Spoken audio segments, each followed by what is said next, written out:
Hello and welcome to my channel. I have a good one for you today.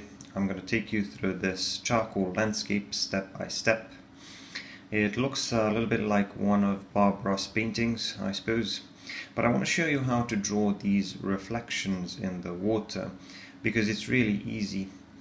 I mean, the whole scene looks pretty detailed and realistic, but actually it's not very difficult to draw when you understand some of the basics.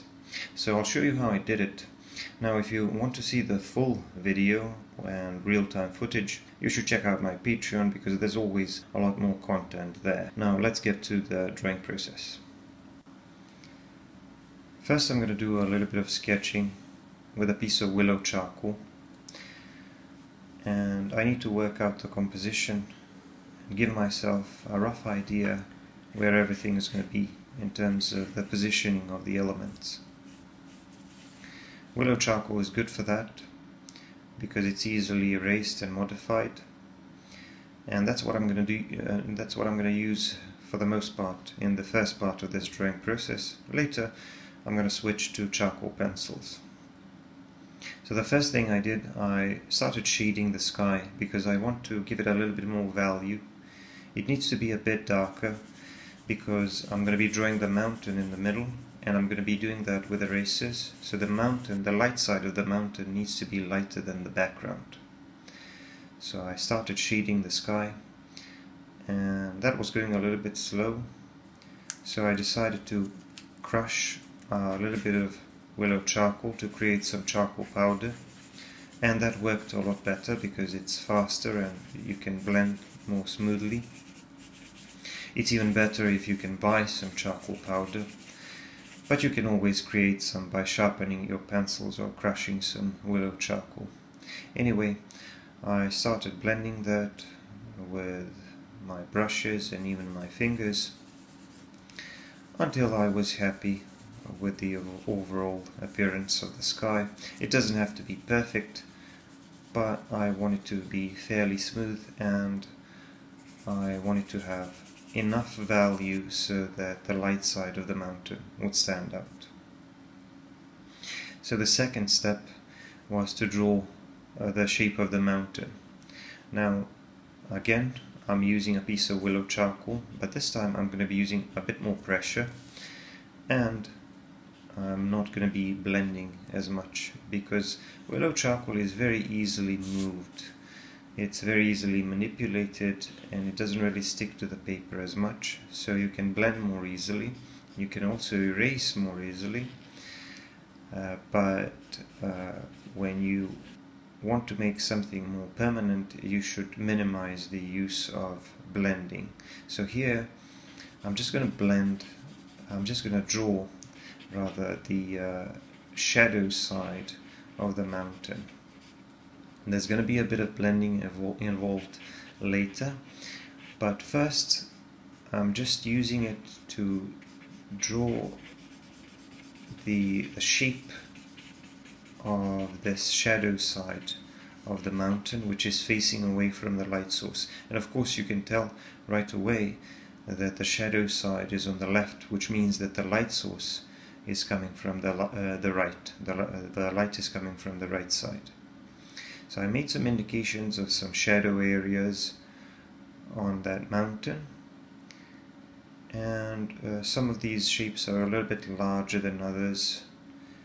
After that, I did a bit of blending with a flat brush because I want a bit more precision, and I tried to preserve most of these edges because when you have these strong contrasts, sudden transitions between the light side and the shadow side, you don't want to mess up the edges too much. I could soften some of these lines a little bit just to remove a bit of that ugly texture, but for the most part I don't want to blend everything and make everything too soft because the mountain is not round, it's more rough and angular looking. So now I'm going to start drawing the lighter shapes, or the lighter side of the mountain, and for that I'm using a kneaded eraser This is a Faber Castell kneaded eraser. I sometimes use Koh-i-Noor kneaded erasers. It's all good. You just have to mold it and knead it so that it would remain soft and so that it would be able to lift up the charcoal. And you can turn it into any shape you like. Sometimes it can be more like a teardrop shape, sometimes it can be like a ball, but you can modify its shape so that you can erase and create the lighter shapes that you like. So we use it as a drawing tool, except it's a drawing tool where you can modify the shape. So that's convenient. So now I drew the light side of the mountain, and now you can start to feel that this mountain really has volume. It looks three-dimensional. It's already popping out of the paper. The next thing I'm going to do is I'm going to use a little bit of this charcoal pencil, and I'm going to add some details, especially on this shadow side of the mountain. I'm adding a bit of texture, and I'm adding some darker bits, darker details to make it look like there are some rough, jagged rocks there which are jutting out and which are a little bit darker, maybe some cracks here and there. So just to add a little bit of variation, because if I worked just with willow charcoal it would appear a little bit too smooth, and I wanted a bit more texture and an illusion of detail there. So that was a woodless charcoal pencil I used. I'm going to use two grades, a medium one and a soft one, but I'm going to use them a bit more later. Now the thing that I'm using now is a pencil eraser. It's a Koh-i-Noor eraser in a pencil, and it gives me a little bit more control and a bit more precision than the kneaded eraser. I can use it as a pencil because it can be sharpened like a pencil, and it's just a soft rubber in a wood casing. And I'm using it to clean up some of the edges of the light side of the mountain and maybe add some of the smaller shapes where maybe some of these rocks are sticking out and catching more light from the light source. So basically I'm just refining the shape of the mountain, making it look even more interesting and of course even more three-dimensional. Now we're going to start working on some trees which are in front of the mountain, and for this I'm going to switch to charcoal pencils again. Now I'm using a soft charcoal pencil, and these are Master's Touch woodless charcoal pencils. The difference between the soft one and the medium one is obviously the soft one is a little bit softer, but it's also a bit darker. So I want these trees to be very dark and to stand out against the mountain and the background. And I'm going to be drawing a whole bunch of trees here in front of this mountain. I don't want to obscure the entire mountain. I'm just going to add some trees here and there, just enough to make the scene more interesting and also to create a feeling of depth, because when you stack your elements like this in a landscape, the elements in the midground and the foreground start to push the elements in the background back, as it were, and they start to create that feeling of distance and depth so that you could feel like you're looking at a real scene. So now we're starting to feel like these trees are in front of the mountain. They're a lot closer to our viewpoint than the mountain, and the mountain is way further back in the distance.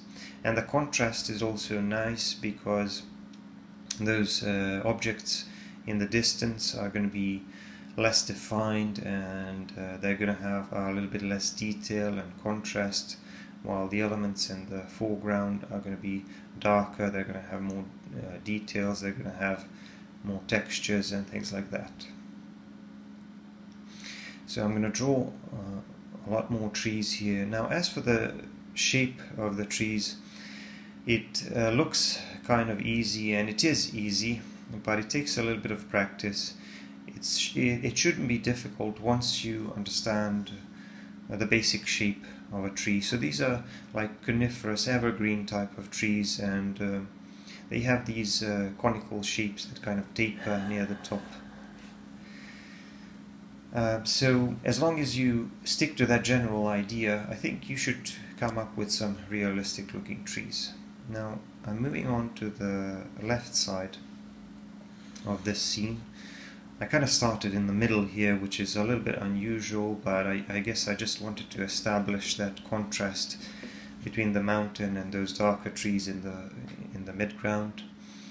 Now I'm going to draw some more trees here to the right, and I'm going to be doing the same thing. I just give myself an idea about the overall size and the height of the tree. Sometimes I draw a vertical line to indicate the shape and the height of the tree trunk, and then I just draw these horizontal shapes.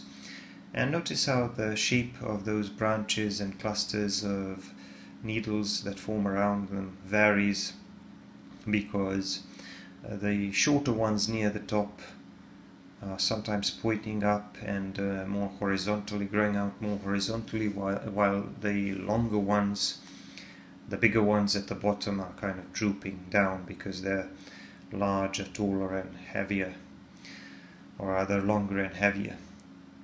And I'm going to vary not just the shape and the texture of these trees, I'm also going to vary their size and height, so that I can make it look like some of these trees are a little bit taller than the other, or maybe they appear taller because they're closer to our viewpoint.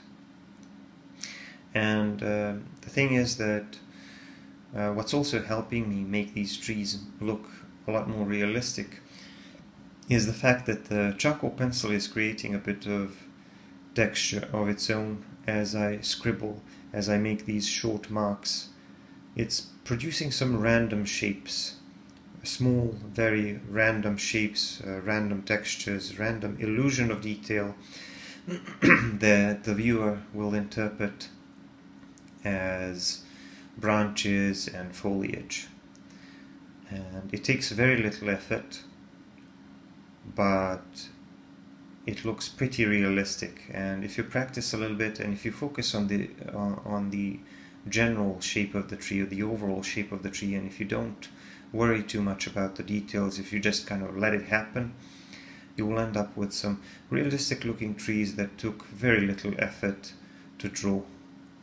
But now that I'm kind of completing the scene on the right side, you can see how much more depth we have and how much more realistic this is starting to look. It's almost starting to look like a black and white photo with all the contrast and the range of value.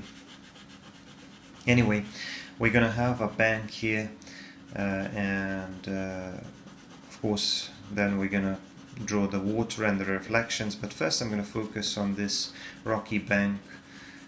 It's not entirely rocky, there's obviously some grass here, and first I'm going to draw these darker shapes at the bottom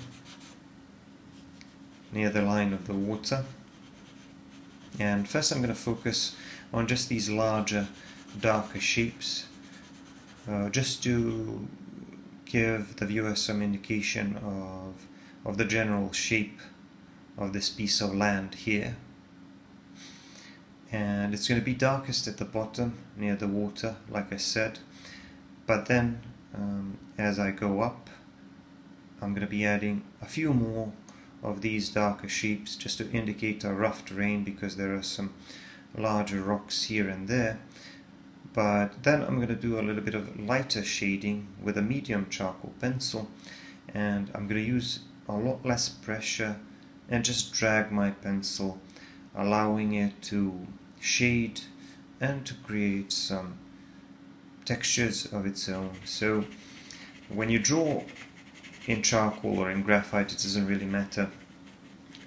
All pencils naturally produce a bit of texture as they interact with the paper. And this paper, by the way, has a little bit more of a tooth, a little bit more of a texture. This is a Master's Touch sketching paper, and that kind of works to my advantage, because I want that texture, I want that illusion of detail, because when you look at these realistic drawings, that texture is the illusion of detail, because you feel like there are a lot of smaller dots and lines there, which I didn't really take much time and effort to create.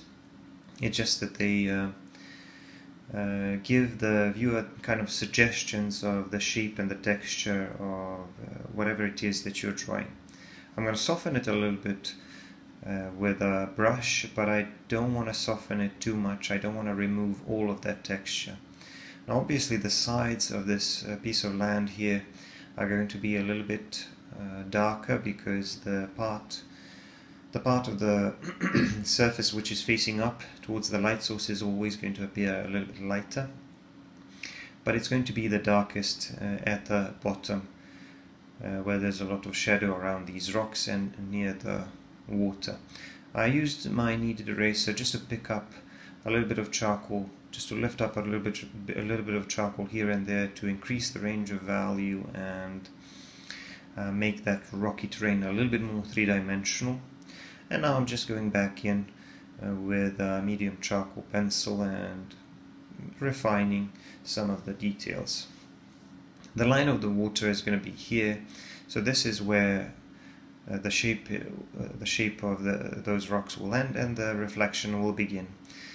And now I'm just going to finish the rest of the scene on the right side, because I'm going to have some more trees on that side as well. And I'm going to use the same approach again. I'm drawing these vertical lines to make some indications of the position and the shape and the height of those tree trunks, and then I start adding some horizontal shapes as I draw these branches and foliage that grow out to the side, trying to keep in mind the overall shape of the tree, that conical tapering shape of the tree.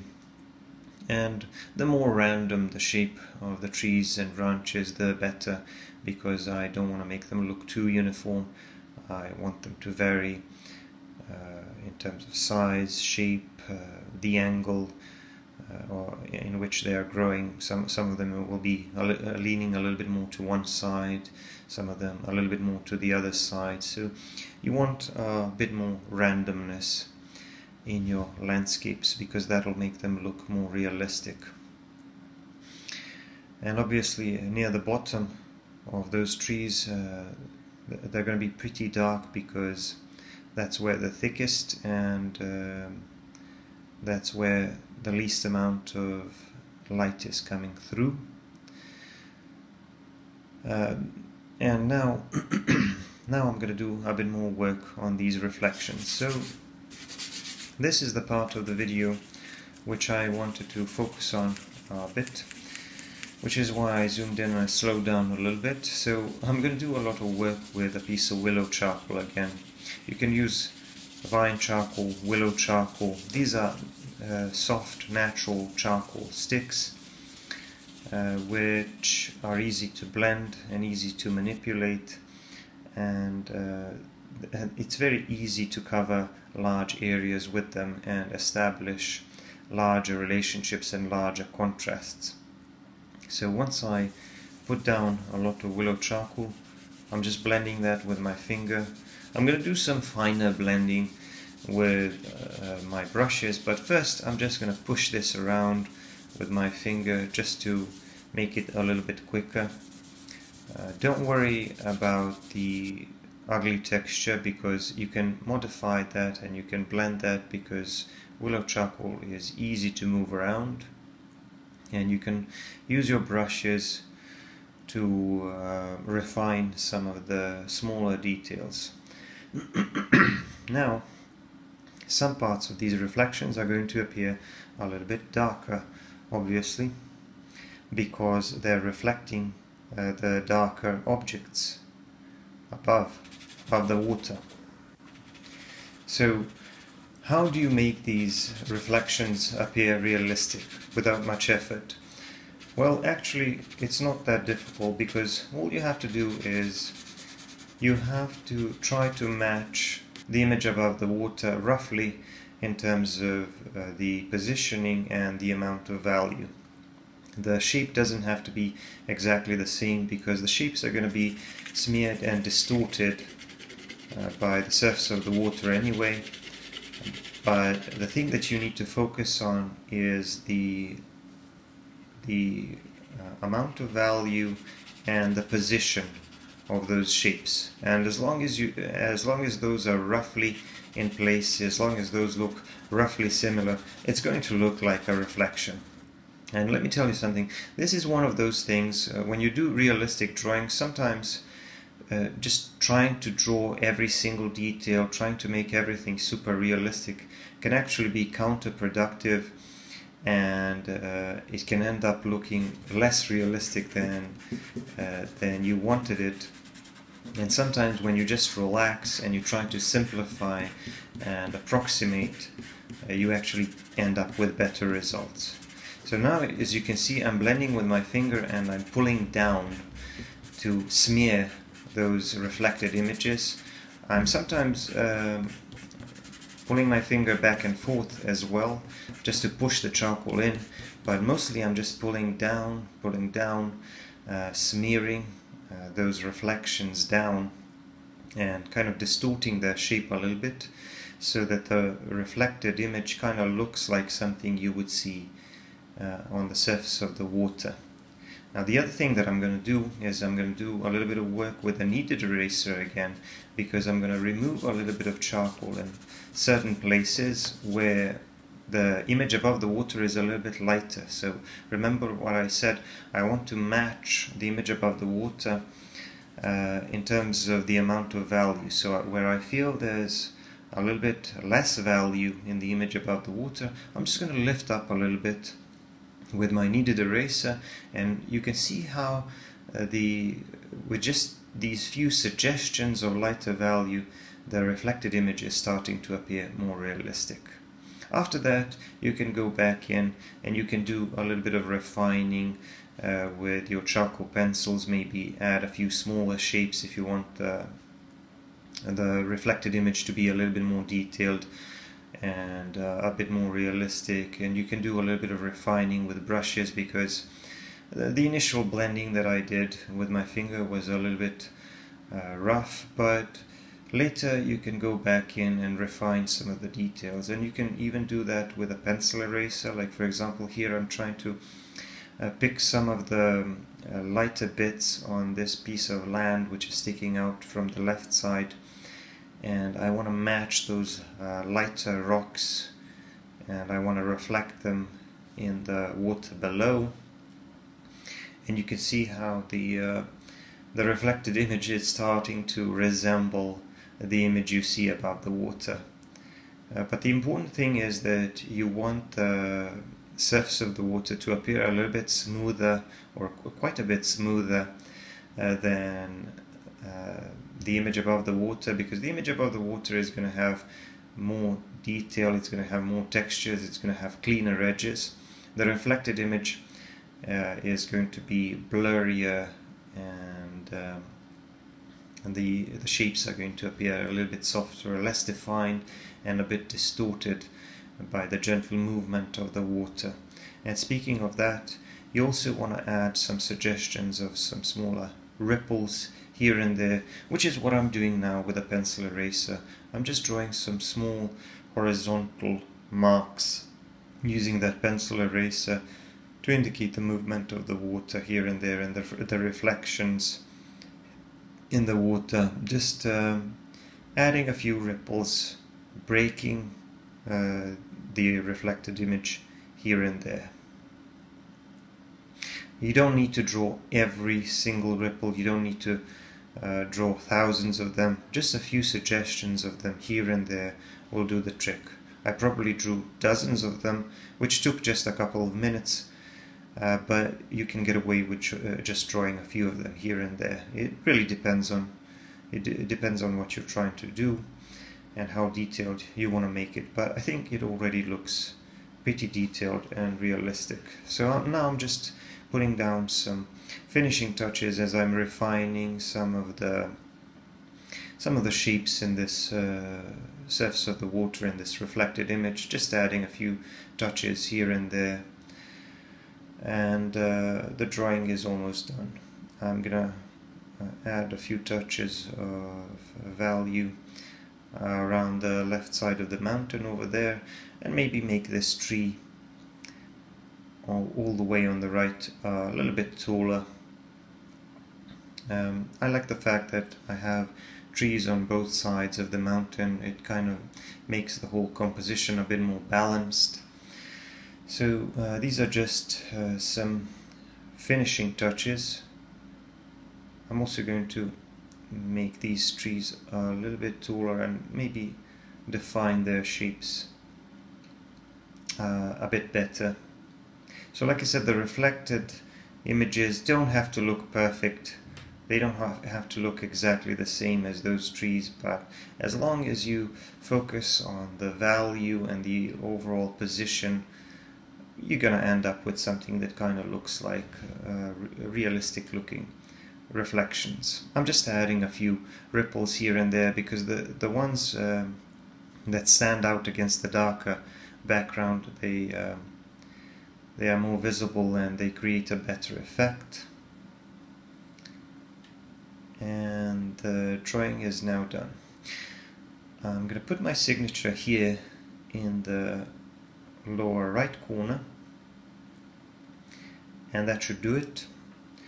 Don't forget to subscribe, give me a like and comment, and don't forget to check out my other videos because I have plenty of other landscapes. And as always, if you want to see much more content, longer narrated videos, real-time footage, you should check out my Patreon. Thank you so much for watching, and I'm going to see you in the next one. Bye for now.